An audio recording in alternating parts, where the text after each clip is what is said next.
ಬೈರ್ಮಂಗಲ ಎರಡು ಪಂಚಾಯಿತಿಗಳಲ್ಲಿ ರೆವಿನ್ಯೂ ಗ್ರಾಮ ಸುಮಾರು 9 ರೆವಿನ್ಯೂ ಗ್ರಾಮ 26 ಹಳ್ಳಿಗಳು ಬರ್ತದೆ.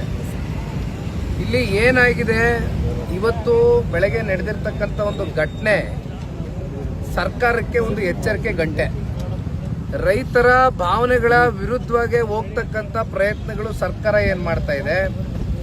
ರೈತರ 80% ಜನ ಒಪ್ಪಿಗೆ ತಗೊಂಡ್ಬಿಟ್ಟಿದ್ದೀವಿ, ಪಡ್ಕೊಂಡಿದ್ದೀವಿ, ದುಡ್ಡು ಕೊಡ್ತಾ ಇದ್ದೀವಿ, ಈಗಾಗಲೇ ದುಡ್ಡು ಇಸ್ಕೊಂಡು ಹೋಗ್ತಾ ಇದ್ದಾರೆ ಅಂತಕ್ಕಂಥ ತಪ್ಪು ಸುಳ್ಳು ಮಾಹಿತಿಗಳು, ಸುಳ್ಳು ಸುದ್ದಿಗಳನ್ನ ಓಡಿಸ್ತಾ ಇರ್ತಕ್ಕಂಥ ಈ ರಾಜ್ಯ ಸರ್ಕಾರ ಇವತ್ತು ತಾವೇ ಹೇಳ್ದಂಗೆ JMC ಮಾಡುವ ಒಂದು ವೇಳೆ ಅಧಿಕಾರಿಗಳು ಬಂದಂಥ ಸಂದರ್ಭದಲ್ಲಿ ರೈತರು ಆಕ್ರೋಶಭರಿತವಾಗಿ ವ್ಯಕ್ತಪಡಿಸಿದ್ದಾರೆ ಅವರ ಭಾವನೆಗಳನ್ನ.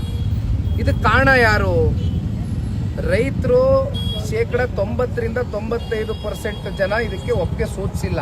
ಇದು ಬಹಳ ಸ್ಪಷ್ಟ, ಅಲ್ಲಿರ್ತಕ್ಕಂಥ ನೈಜ ಸತ್ಯಾಂಶ ಇದು.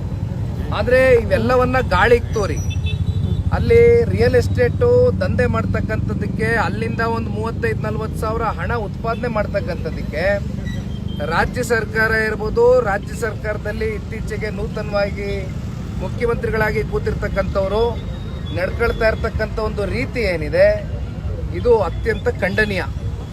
ಇಲ್ಲಿ ಸ್ವಪ್ರತಿಷ್ಠೆಯ ಪ್ರಶ್ನೆ ಅಲ್ಲ, ಪ್ರತಿಷ್ಠೆನ ಬದಿಗಿಟ್ಟು ರೈತರ ಭಾವನೆಗಳ ಜೊತೆ ಚಲ್ಲಾಟ ಆಡದಿರಾ ಅವರ ಎದೆ ಮೇಲೆ ಮರಣ ಶಾಸನವನ್ನ ಬರೀತಕ್ಕಂಥ ಪ್ರಯತ್ನ ಮಾಡ್ತಾ ಇರ್ತಕ್ಕಂಥ ರಾಜ್ಯ ಸರ್ಕಾರ ಮೊದಲು ಇವೆಲ್ಲವನ್ನ ಬಿಟ್ಟು ರೈತರ ನಿಜವಾದ ಸಂಕಷ್ಟ ಕೇಳಬೇಕು. ಯಾಕೆಂದ್ರೆ ಅಲ್ಲಿ ಸಣ್ಣ ರೈತರು, ಅತಿ ಸಣ್ಣ ರೈತರು ಬಹಳ ಜನ ಇದ್ದಾರೆ.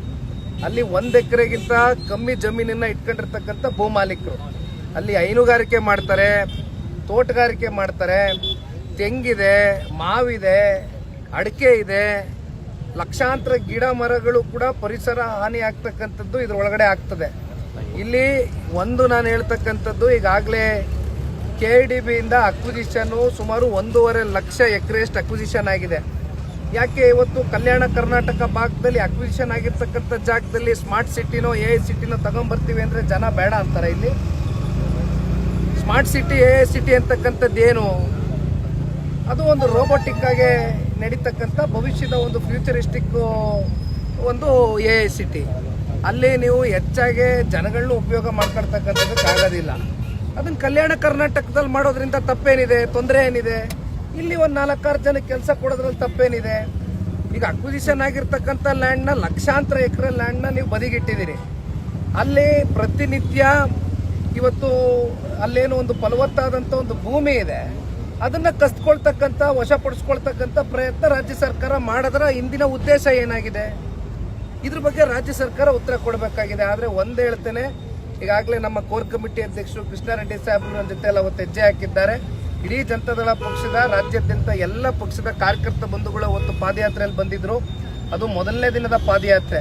ಈಗ ಹೆಚ್ಚು ಕಮ್ಮಿ 500 ದಿನಕ್ಕೂ ಹೆಚ್ಚು ಕಾಲ ಬೀದಿಲಿ ಹೋರಾಟಗಾರರು, ರೈತ ಮಹಿಳೆಯರು, ಯುವಕರು, ಹಿರಿಯಕರು ಎಲ್ಲರೂ ವಯಸ್ಸು ನೋಡಿದಿರ ಬೀದಿಲಿ ಕೂತಿದ್ದಾರೆ. ಇಲ್ಲಿವರೆಗೂ ಅಲ್ಲಿರ್ತಕ್ಕಂಥ ಚುನಾಯಿತ ಪ್ರತಿನಿಧಿಗಳಾಗಲಿ ಅಧಿಕಾರಿಗಳಾಗಲಿ ಬಂದು ಅವ್ರ ಕಷ್ಟ ಸುಖ ಕೇಳುವಂತ ಕೆಲಸ ಆಗಿಲ್ಲ. ಒಂದು ಸರ್ಕಾರಕ್ಕೆ ಎಚ್ಚರಿಕೆಯನ್ನ ಕೊಡ್ಲಿಕ್ಕೆ ಬಯಸ್ತೇನೆ. ಕುಮಾರಣ್ಣ ಅವರು ಬಹಳ ಸ್ಪಷ್ಟವಾಗಿ ಹೇಳಿದ್ದಾರೆ, ನಾನು ಬಹಳ ಸ್ಪಷ್ಟವಾಗಿ ಹೇಳ್ತೇನೆ, ರೈತರ ಇಲ್ಲಿ ಕನ್ಸೆಂಟ್ ಇದ್ರೆ ಇದನ್ನ ತಡೆಗಟ್ಟತಕ್ಕಂಥದ್ದಕ್ಕೆ ನಾವು ಹೋಗೋದಿಲ್ಲ. ನಾವು ಅಭಿವೃದ್ಧಿ ವಿರೋಧಿಗಳಲ್ಲ. ಆದರೆ ರೈತರು ಬೇಡ ಅಂತ ಹೇಳಿದಾಗ ಈ ಪ್ರಾಜೆಕ್ಟ್ ಡ್ರಾಪ್ ಮಾಡಿ ಅಂದಾಗ ಡ್ರಾಪ್ ಮಾಡಿ. ಹೈಕಮಾಂಡ್ ಏನಾದ್ರು ಟಾಸ್ಕ್ ಕೊಟ್ಟಿದ್ಯಾ CM ಅವರಿಗೆ? ಇಷ್ಟು ಈಗ ನಾನು ಒಂದ್ 2-3 ಸಲ ಹೇಳಿದ್ದೀನಿ, ಬೆಂಗಳೂರಿನಲ್ಲಿ ಟನಲ್ ಪ್ರಾಜೆಕ್ಟ್ ಲಾಲ್ಬಾಗು, ಸುಮಾರು ಲಾಲ್ಬಾಗ್ ಬಗ್ಗೆ ನಿಮ್ಗೆಲ್ಲ ಗೊತ್ತೇ ಇದೆ, ಇಡೀ ರಾಜ್ಯದ ಜನತೆಗೆ ಒಂದು ಪ್ರಸಿದ್ಧಿ ಸ್ಥಳ ಅದು. ಲಾಲ್ಬಾಗಲ್ಲಿ 6 ಎಕರೆ ಹೋಗುತ್ತೆ ಟನಲ್ ಪ್ರಾಜೆಕ್ಟ್ಗೆ. ಅಲ್ಲಿರ್ತಕ್ಕಂಥ ಪರಿಸರವಾದಿಗಳು, ಅಲ್ಲಿರ್ತಕ್ಕಂಥ ಜನಸಾಮಾನ್ಯರು ಅದನ್ನ ಬೇಡ ಅಂತ ವಿರೋಧಿಸ್ತಾರೆ. ಟನಲ್ ಪ್ರಾಜೆಕ್ಟ್ ಕಾಸ್ಟ್ ಎಷ್ಟು? 30,000 ಕೋಟಿ. ಇಲ್ಲಿ ಇದ್ರ ಕಾಸ್ಟ್ ಎಷ್ಟು? 35,000 ಕೋಟಿ. ಅಲ್ಲೆಲ್ಲೋ ಕಸ ಎತ್ತೀನಿ ಅಂದ್ಬಿಟ್ಟು 30 ವರ್ಷದ ಲೀಸ್ ಕಾಸ್ಟ್ ಎಷ್ಟು? 30,000 ಕೋಟಿ. ಅಂದ್ರೆ ಈ ರಾಜ್ಯ ಸರ್ಕಾರಕ್ಕೆ, ಮುಖ್ಯಮಂತ್ರಿಗಳಿಗೆ 30,000 ಕೋಟಿಗಿಂತ ಯಾವುದು ವಹಿವಾಟು ಕಾಣ್ತಾ ಇಲ್ಲ. ಇದು ಅವರೇ ಉತ್ತರ ಕೊಡಬೇಕು.